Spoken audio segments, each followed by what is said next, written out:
Greetings, everyone, and thank you for being part of today's webinar. I'm Deepti Hemwani. I'm the VP of Products and Design at Dasera, and I'm delighted to host another simulating webinar session for the Data Security Creative Council. To give you some background on the council, this is a collaborative community dedicated to advancing the field of data security, through expertise, creativity, and innovation from our leadership. We have an exciting session lined up for you today, but before we dive into it, a few housekeeping items. Over the next 60 minutes, we'll be talking about navigating the compliance landscape for 2024 and the challenges that it presents to organizations, especially these days influenced by the AI ML advancements. We're also going to talk about tools, technologies used to streamline audits, and discuss how maybe quantifying compliance risk is important and gain importance more over in the world of cyber insurance, and how are organizations needing to prioritize some key metrics to shape their security and governance strategies. Just to let you know, if you have any questions, feel free to post them in the Q&A window within your control panel, and we will gather and address them either live or later on through a chat. So with that, I think we can get started. Joining us today, we have industry experts, Sonali Bhagwat, who's a senior director from Adobe, and Jeff Farinich, who's SVP and CISO from New American Founding. How about Sonali, would you like to introduce yourself and maybe tell us something about your roles, responsibilities, and maybe goals for 2024 related to compliance? Of course. Hello, Deepti, and pleasure to be here speaking with you. I'm a Senior Director of Data Governance and Security Solutions at Adobe, and I wear two hats in my role. As a leader of data governance, I'm responsible for developing programs that ensure our data is trusted, it's secure, and it's compliant. And I'll also lead a team of security solutions and engineering that manages, say, privileged access, data and cloud security, tooling for endpoint detection and protection. And in terms of the FY24 goals, really it goes back to data security, developing the tools and ensuring that we have the right posture management to ensure that the data is compliant. Awesome. Right around this alley that we were talking about tools and everything seemed pretty important in today's conversation. How about you, Jeff? What about your roles, responsibilities, and goals? Yes, hello. So Jeff Farinich, as mentioned, I am the CISO and also head of IT in American Funding. So I wear multiple hats. So besides leading the IT organization, everything related not to development, I also oversee cybersecurity. And as far as data privacy, work very close to the legal team, but my team basically oversees all the controls for data security. So they all are closely aligned. As far as big goals this year, it's really understanding what's the overall footprint of PII from structured and unstructured on-premise and cloud, and then looking at our controls. So I've had a program in place the last few years, and it's all about discovery, classification, retention, deletion / minimization, encryption, process reengineering, and lastly, both detection response, and lastly, cyber risk quantifications. A lot of times when I try to sell my data program, I have to make the business units understand there is a cost for retaining data and making sure it's secure. So by combining all together, it's really how the program works, and I'm very happy with the progress we made, but there's still a lot more progress to go in the coming year. Oh, very interesting. We would like to know through the session how all of this ties to the various compliances, Jeff, and if you can shed some light on that during the session, that would be great. One of the things that talking about compliances and regulations, it appears to me that there is this is pretty much like vast as an ocean. I've heard so many acronyms, so many terminologies used for compliance and regulations. I'm curious to understand, like, can you guys share with us, like, what are the compliances and mandates that you guys have to like adhere to as part of your business operations? And have you seen them changing, especially in 2024 because of AI, ML or anything? So, I mean, Sonali, you're to my right, so why don't you get started? Yeah, of course. And Jeff, really impressive what you're doing. And I just love that how we all speak the same language of data protection, retention, and deletion. And Deepti, going back to the question you asked, it all goes back to these data privacy and security regulations. I mean, we look at across, and these regulations are becoming increasingly stringent as we're advancing with technologies. And ever since the ChatGPT OpenAI came about in November of 2022, no one can stop talking about it. And so as a direct result, what's happening is there's increasing pressure. All our companies are collecting this massive amount of data, and all of us, we must navigate this complex regulation and compliance requirements so that we're adequately protecting our enterprise data and also our customer data. So in terms of the question you asked, what are those compliance regulations that we're watching for? So of course, the one big thing that everyone has heard about is the GDPR, General Data Protection Regulation that came from EU. It really applies to the companies that handle the personal data from individuals from EU. So if we are doing a business in European Union, we got to adhere to the GDPR. Back in US, we have HIPAA, and that sets the standards for the protection of sensitive patient information, and violation of HIPAA can lead to penalties and fines and legal consequences. That's right. Also, everyone has heard about the CCPA, that's California Privacy Act, and it's very similar to GDPR in the sense that it gives the certain rights to California residents, such as right to access the data, delete the data, or even opt out from, say, sale of personal information. So the terms and conditions that we have to sign before. And also, pretty much most of our businesses, so we ask for credit card information from our customers and consumers. So we have to abide by the PCI, which is the payment card industry. And something else I must mention, that FTC, Federal Trade Commission, is now increasingly looking at technology companies like ours, and especially the social media companies. And they're really starting to pay attention to, okay, why are you collecting the information, the reason, and are you using that information for the same purposes of what you're collecting that for? So for example, if you collect it for, just know your customer, and if you end up using it for marketing or any of the other purposes, then the FTC is watching. So those are a lot of, I wouldn't say compliance landscape that we have to navigate. And we all know, like, if we failure to maintain it, then there's this reputational damage and there's legal repercussions. So it's a lot that we're dealing with. Absolutely makes sense. I mean, you touched upon a very good piece around purpose. Like, what is the purpose of collecting data? I mean, and what we're hearing from the market space is also, like, when you collect data, you need to add, or the data ownerships need to add the purpose of it to the data. So when you use it for business reasons or business analytics, you are actually only giving access to the right people to use the right data. I don't know if that comes along with that same format, but Jeff, you mentioned about, discovering of PII, identifying PII, and being able to track that. Is that for the same reasons, like the different compliances? Which are the compliances that you're generally looking for? Yeah, let's clarify. So New American Funding is a mortgage company, so financial services. So our customers are borrowers who come to get a mortgage, which is, to fund a mortgage, but also to service a mortgage longer term. So we collect data really as part of the borrower journey, whether they become a borrower or not. We have different parts of the data.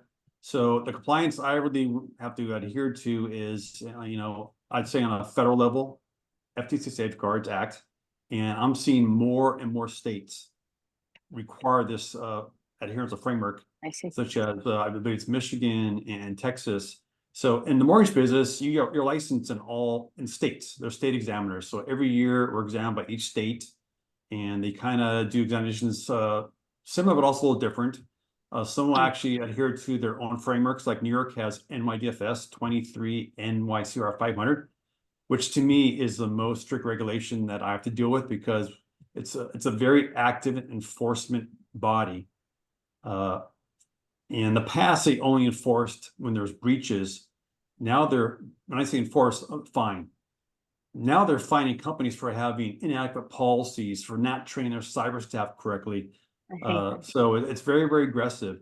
And moving over to California, yes, as Sonali mentioned, CCPA, which of course expanded the scope of PII through CPRA, but now there's an enforcement body called California Privacy Protection Agency.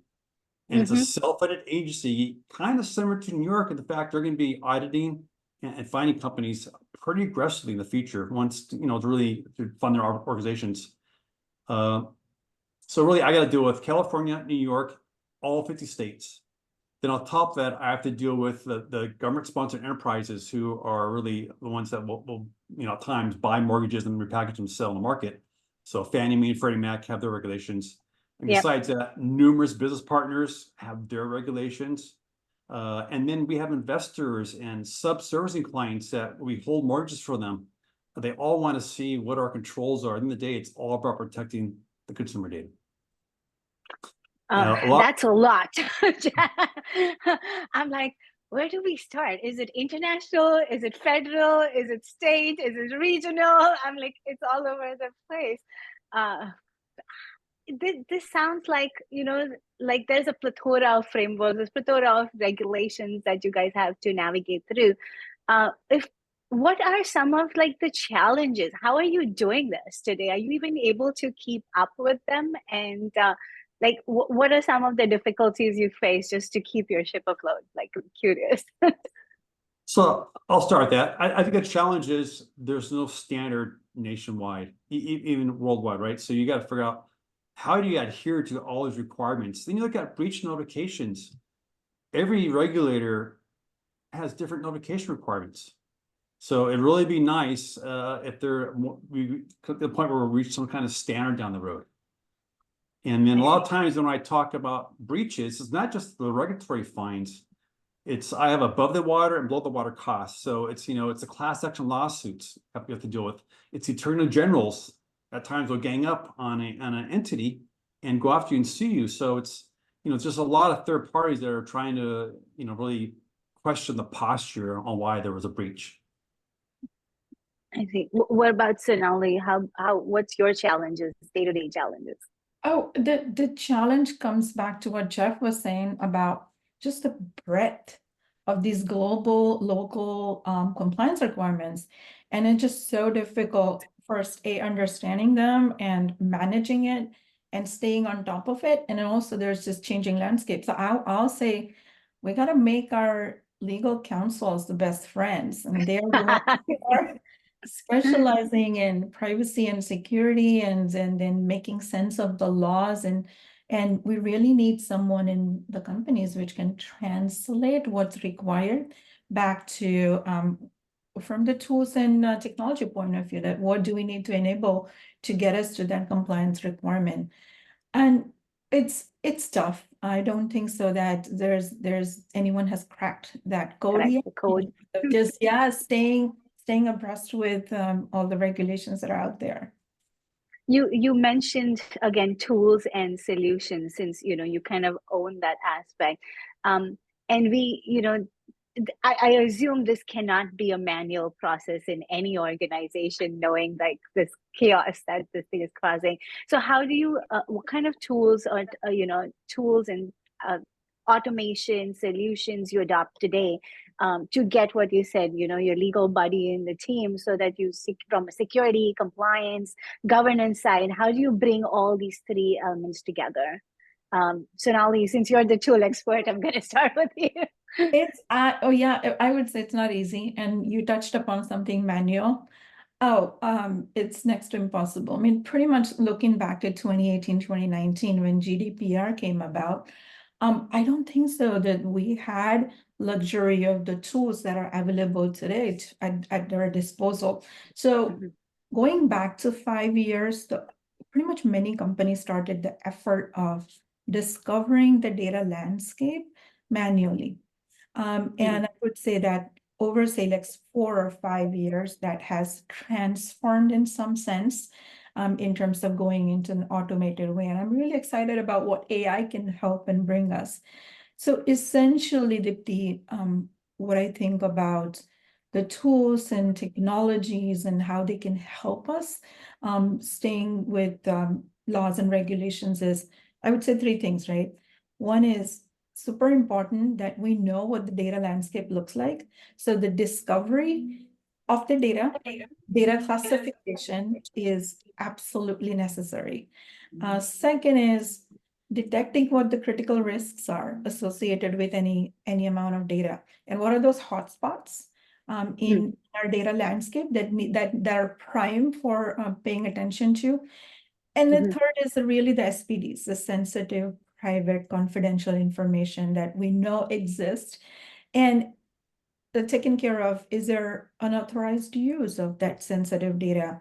And is it impacting our business? And then how do we go about access controls and putting greater emphasis on the security of the data, efficiency with the available tools? And then Deepti, I mean, you touched upon the acronyms earlier. There are just so many tools out there. I mean, if you look at any company, we have the cloud posture management, and any CSPM tools are now doing adjacent DSPM, that data security posture management. Yep. There's DLPs, there's SIM, and there's information protection. So it's almost what's becoming is multiple tools, and it's becoming this Swiss cheese version of data security almost. Yeah, I feel you, because I work in the data security space, and the moment you talk about data security, everyone has a variety of tools that are in place into the ecosystem trying to do, cloud and data security. And I see that this is clearly sprawling the need of tools versus data, which is kind of where we come together. But I like the fact that both of you are starting from ground up, saying, oh, discovery of data, identifying of PII, classification of data. I mean, even though we're talking about compliance and regulations, look like these are the basis to know, like visibility is the key to kind of keep up with compliance. Jeff, does that make sense? Is that what you agree with? Do you have a variety of tools there too? Well, definitely, because no one tool today covers, the entire environment. Because look at, DLP, you have to know your posture DLP. You have to scan all your data in, various repositories from on-premise and cloud, from structured and unstructured. So, and even now SEC is saying, organizations are now responsible for their SaaS data security. And a lot of times that's an environment we don't truly have control over. That's true. That's true. So you still need to go what you're putting into SaaS or taking down from SaaS applications. Makes sense. Makes sense. I know, Sonali, you touched upon this when you said, knowing the risk and quantifying the risk. How do you do that? Or is there what is the value of quantifying compliance related risk, or risk that kind of fulfill the needs for privacy and compliance? And are there some standardized models that you guys use? What do you do today? Oh my gosh, I wish there was a standardized model. Maybe there is one that exists I'm not aware of. But going back to the quantification, I really feel that there needs to be a tool that quantifies the direct cost of non-compliance, and also that highlights the potential reputational risks. There's quantifiable, and then there's qualifiable risks that we all got to know about. And I mean, how amazing it will be if we have dashboards that identify what our data landscape looks like, quantify the data landscape, and identify where the data hotspots are, where the risk hotspots are, and almost like provide executives with a visual representation of, okay, well, you got here of an area that you need to pay attention to, and that really highlights the immediate attention or the prime risk. But really, I'm not aware of any models. I mean, of course, there's NIST model out there. There's this FAIR model that I have recently heard about, which I think it's called something called as factor analysis of information risk. So we're looking into compliance risk in a way to quantify it. But I would be interested, Jeff, or do you use anything that could be quantifiable? Well, my CRQ is pretty rudimentary. Basically, I have a data store. Let's say it's a CRM, and it's a backend database. And I'll break out how many records a PI relate to social security number, loan numbers, name, address, phone number, all that. And then I'll say, here's the cost for California for fines for both statutory and civil. I see. And then here's the cost for New York and Virginia. So I kind of show it that way. And then I say, okay, what's my competency controls? Yes, there's MFA. What kind of MFA? It's not going to be SMS or email. It's going to be something stronger, FIDO2 compliant. What kind of encryption do I have? So when I start really doing the true quantification where I'm reducing the cost of those fines based on my competency controls. But in the day, the number is still pretty high when I show the partner leaders, here's the cost of your data. You need to take action. You can't keep data forever. So it's really educating everyone who's involved in the process, all the stakeholders on, data has a risk for retaining that data, but also a risk to making sure it's protected properly. Yeah, absolutely. I mean, it's interesting how you're doing this per state, which means you pretty much are building an in-house model per state to satisfy the compliance or your stakeholders and give them the visibility of the risk that's associated with the data. Does this also come into place? I know you mentioned about hey, you need to get the records count and things like that. Is that because you need to get cyber insurance? Is that the consideration that you need to put together, when you're thinking about cyber insurance? What are the metrics that you need to get for cyber insurance? Well, so I just went through the base renewal of cyber insurance in the past 2 weeks. And this is the first year they're asking, what's your total PI? What's your unique PI? So the cyber insurers have moved away from focusing on ransomware to now on the data. So in the day, no matter what kind of incident you have, it's the data which causes the breach and all the fines of the regulators and the class action lawsuits. Very interesting. How about you, Sonali? Do you guys have to get cyber insurance, and how do you present data to them or metrics to them? I'm not clearly, I want to say directly associated with that process. I should be, I'm not. But in terms of knowing that what metrics do we track, or goes back to, of course, the data landscape and understanding that what's the size of the data, how big is the identifiable personal information that we're storing, and also what is the enterprise data and what is the user generated content, because inherently we have this responsibility. If we are handling customer data, we have the responsibility that we are handling it in a most lawful and most responsible manner. So going back to the metrics in terms of, do we trust the cloud providers' durability promises, or do we do anything to protect that data additionally? So do we have the versioning turned on? Do we have the replication?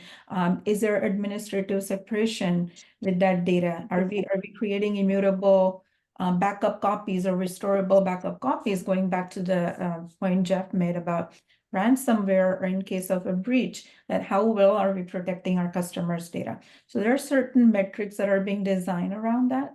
And also, how is this data being, thinking about the entire life cycle, the data enters into any company's ecosystem, and it goes through, say, transformation, it goes through processing, it goes through the storage, localization, and at the end of the life cycle, it's about the disposal and the retention of the data. So having that clear policies design around that do we have the right policies in place, and how is the compliance of the policy look like? And something I want to call out that many technology companies came into the existence, I want to say at this point, 40 years, or some newer social media companies in about last 15, 20 years. Yeah, and yeah, and then these are not the companies which have been in existence for, say, centuries or 100 more years. And there needs to be a program where, hey, we are holding this information for the existence of the company. So when do we start to delete the data? When do we start to retain the data? So having that policy around the retention and deletion and actually enacting upon it are some of the metrics that it needs to be looked upon. And something that someone said somewhere that I really like is the safest data any company has is the data that they don't have. And it kind of goes back to the point of developing the metrics around what is that surface area of the data that's we're looking at, and how well it's being protected, and how are the risks are being identified. I see. And who do you have to generally provide these metrics to? Like, who's the org in your company that looks at cyber insurance or auditing? That's a good question. And then pretty much the way it's designed is there is a data risk committee or data governance committee. I see. And CISO, Chief Privacy and Cybersecurity Legal Officer, and the Chief Information Officer are the chairs or the co-chairs of this committee. And program is designed, and then the metrics are presented. They're the ones who are watching it. That's interesting. That's good. I think that would be a good topic for another webinar, is talking about how to bring a coalition of these different orgs together. I think I've talked about a lot of questions. Let me take some from the audience and see, because I know there are some questions coming up there. Take a look. Jeff, I have one for you, if you don't mind. So it says you mentioned the potential benefits of a federal standard for compliance. How are you or your organization advocating for preparing for the possibility of such a standard? Mind digging into specific areas where a unified federal approach would benefit the industry? Wow. Yeah, I would say we're not preparing for it. I will know, and what we're seeing today is, there are the rumors of the federal standard is watered down from California. So you're seeing states like California push it back because, like, why are we going backwards? So it's going to be really hard to have, the federal government as well as all the states agree to this. So I think we're still probably a ways away. Got it. Yeah, I think, that's where I see the pushback, because the states want some kind of at least control over what they can do within those risk areas and compliances. So it makes sense. But yeah, that would be great to have one standard across all, then we know what to do and what to vote for. One for Sonali, maybe this one might be for you. So how do organizations integrate legal expertise into your daily operations to ensure the continuous compliance, especially with locals and international? You mentioned GDPR as well as CCPA. Like, how do you integrate with the legal expertise in your org? Oh, that's a really good question. And pretty much the way I see it is increasingly what we're seeing in the industry is the rise of privacy engineering or legal engineering function, which, did it exist in the last 10 years or 10 years back? And it really bridges the gap between legal compliances and the execution of it through engineering. And that's the increasingly that we're seeing that how do we bridge the gap between the compliance requirements and the work that needs to get done. I see. Okay, that makes sense.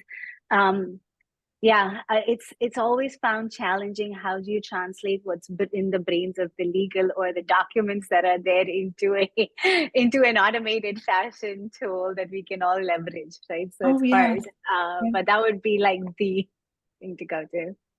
That's right. And Deepti, I mean, really hoping that the automation we're talking about, or even AI, should help, can help. There is this new concept about the security AI or the security Yep. co-pilot. It's emerging concept. And then really, if it can help with automated discoveries or automated risk identification, and then really, if it can help with a resource allocation of some sort. So you identify what the sensitive, protection that needs to be applied, and then automate some resource allocation through it. I mean, how wonderful it will be if that happens. That would be amazing. Dream come true. Jeff, I have one more for you at least. Let's start there. You outlined a basic risk assessment model based on like data types and potential fines in different jurisdictions. Could you provide a little bit more details on how you prioritize these risks? For example, like how do you decide which data or compliance areas require more attention than the other? It's really starting with the largest data stores where the most risk is probably at. So, large CRM, file shares, some cloud environments, because you can't do it all at once. You got to, pick and choose where you're going to focus on. But from there, you kind of set the precedents going forward, and you start the education process with stakeholders and really everyone in the organization. Here's what's expected, and it just makes the process move faster as you target future data stores. Interesting. Okay, that makes sense. And we'll take one last one, Sonali, just for you, and then we'll go. We're wrapping up time. You mentioned about the committee and like data risk and governance committee, which is co-chaired by CISOs, CPOs. Can you provide a little bit more color on, how this committee functions? What are the specific responsibilities and powers that they have in shaping governance for you? Yes, of course. I mentioned the structure, the people side of this committee, which is it needs to be representation from the CISO, Chief Privacy Officer, and CIO. They are the ones who look at the organization view of, okay, where is my data? And what are the areas prime for attention? The way it's organized is we've identified about, say, 14 or 15 critical business capabilities that are required to govern the data. And governing the data includes, do we have the data defined? Do we have it democratized? Do we have the right quality checks so it's trusted? Do we have the right security posture on it? And then final piece is the compliance piece. And once some of the, from the say 14 or 15, 3 or 4 areas are identified, which are sort of the blind spots or the areas that are prime for attention. After that, the committee engages with the product or the engineering leaders to ensure that these important business capabilities are kind of transcended down. The second layer of this committee is the operating committee. An operating committee is more representation from the engineering leaders, leaders from finance, and leaders from sales and operations and marketing, and they all come together, and then they have an execution oversight of these programs. Because really, you have your executives that set the direction, but you really need people on the people who are ground. operationalizing. Yes, on the ground and making efforts and getting it done. So this operating committee really is needed to get things done. Yeah, makes total sense. This whole compliance conversation seems like a very serious topic, but let's take a lighter note and see if we can spin something out. What if you stumbled upon like an Alden lamp in the vast desert of compliance? Like what would be your one wish you would have, like to conjure, magically streamline your daily tasks, do risk assessments, take away your pain? What would be the one thing that you want to get away with? And maybe Jeff, you can tell us what's your wish list or one thing. I could go first. To me, it'd be what I'd call a data risk fabric. It would integrate all my tools around data security and then tell me at any point in time, what's my overall inventory, where my risks at, and show progression over time, hopefully an improving trend over time on how we're reducing that risk. I can use that for the board. I like these are cyber insurers and other third parties who want to know what's our posture. And you're kind of seeing, you know, there's a concept of trust centers. GRC tools are now allowing you to publish a trust center on site of your company, both for public consumption, but also maybe more product consumption for your business partners and others. You're starting to see the first pivot to this, or it's giving some data metrics on your data security program. So, you know, that will be maturing, I think, more in the next 18 months. As you see more and more breaches, a lot of companies are asking organizations, their vendors and others, you know, how secure is your data and how are you managing that data? Makes sense. What about you, Sonali? If I give you a wand to that, Oh, what would you ask for? said the Aladdin lamp, right? Doesn't the genie Yep. gives you 3 wishes and not 1? Yeah, unfortunately, our genie only gives one.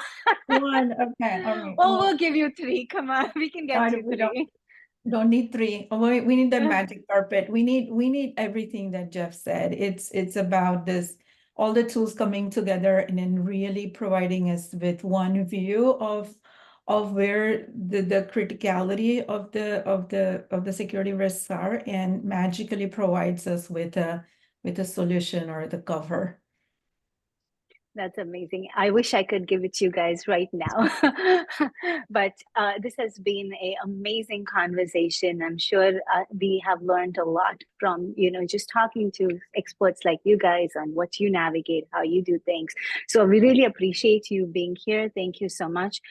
You know, just in conclusion on what things we talked about today, we realized that like the compliance landscape, even in 2024, is evolving and is really, you know, poses really critical challenges that organizations like yourself need to kind of, you know, navigate through, especially with the rise of AI/ML. I think this is going to become even more crucial.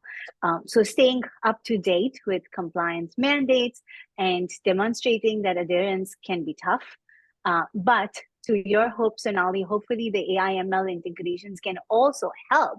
You know, it's not just poses a threat, but also help with streamlining audits, improving the you know, data that you need to collect from discovery, classification, standardization standpoint, risk assessment, hopefully with that as well.